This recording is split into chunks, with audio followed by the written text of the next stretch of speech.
নমস্কার বন্ধুরা, কেমন আছেন সবাই? আজকে কোনো রেসিপি নয়, আমাদের বাড়িতে প্রত্যেক বছরই খুবই ছোট্ট করে ঘরোয়াভাবে বিশ্বকর্মা পুজো হয়। সেই পুজোয় কী ভোগ তৈরি করলাম এবং কিছু ভিডিও ক্লিপ আপনাদের সঙ্গে শেয়ার করছি।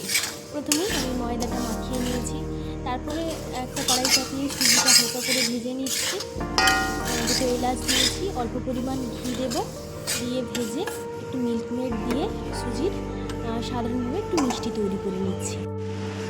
এই যে এরকমভাবে পিস পিস করে কেটে নিয়েছি ঠান্ডা করে। এরপর বেলে রাখা লুচি ভেজে নিচ্ছি।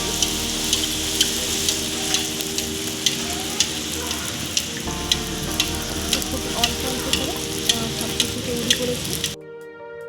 এক এক করে সব লুচিগুলো ভেজে নেব।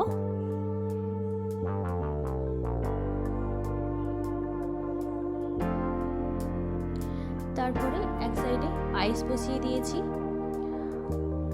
পায়েস একদম রেডি হয়ে গেছে। সব শেষে পায়েসের মধ্যে কাজু কিশমিশ দিয়ে দিলাম এবং অল্প পরিমাণ মিল্ক মেড দিয়ে দিলাম। এরপর হচ্ছে সুজির ভাজা পিঠে তৈরি করব। তার জন্য সুজি, ময়দা, চিনি এবং 1 চিমটে লবণ দিয়ে এবং 1 কাপ দুধ দিয়ে মিশ্রণটা তৈরি করে নিচ্ছি। মিশ্রণটা ভালোভাবে ফেটিয়ে নিচ্ছি। যত ভালো করে ফাটানো হবে পিঠেগুলো খুব ভালোভাবে ফুলে যাবে।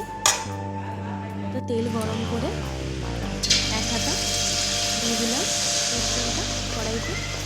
খুব সুন্দরভাবে ফুলে তৈরি হয়ে যাবে এই পিঠেটা।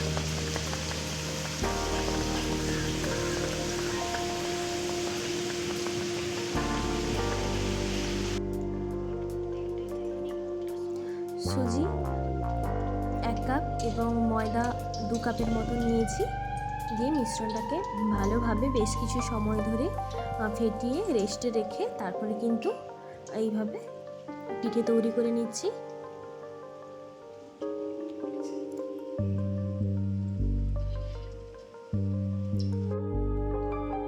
এখানে পায়েস রেডি হয়ে গেছে। কাজু কিশমিশ দিয়ে অল্প করে মিল্ক মেড দিয়ে তৈরি হয়ে গেল পায়েস।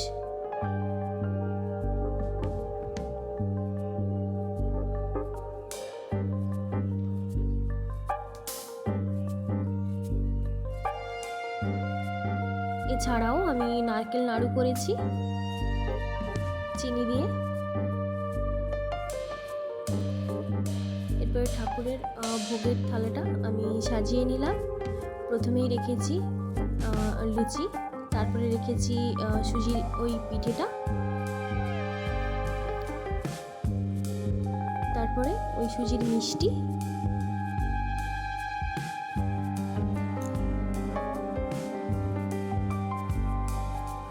এরপর তৈরি করে রাখা পায়েস থালায় সাজিয়ে নেব। সুজির মিষ্টির ওপর এইভাবে কাজু কিশমিশ দিয়েছি যাতে দেখতে খুব সুন্দর লাগে, তার জন্য।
ভোগের থালা তৈরি করে নিয়েছি। এরপর চলে এলাম পুজোর কাছে।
শেষ হয়ে যাওয়ার পর ছোলার ডাল তৈরি করছি।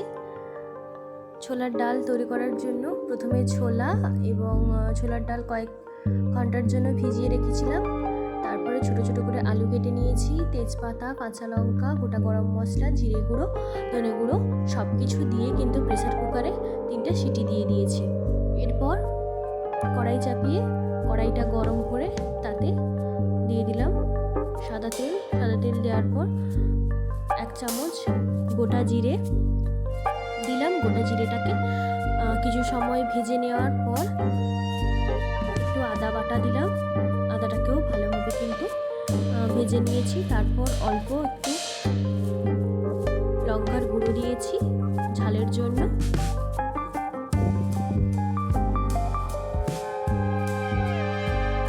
আর সেদ্ধ করার সময় যেহেতু জিরে গুঁড়ো, ধনে গুঁড়ো সব কিছু দিয়ে সেদ্ধ করেছি, তাই এই সময় আর কোনো জিরে গুঁড়ো, ধনে গুঁড়ো এই সমস্ত কিছু দিলাম না।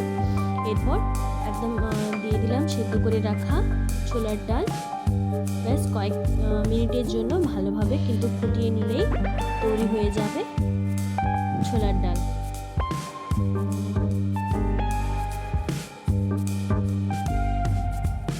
তো আমার এই আজকের এই ছোট্ট ভিডিওটা কেমন লাগলো আপনাদের অবশ্যই কিন্তু কমেন্ট করে জানাবেন।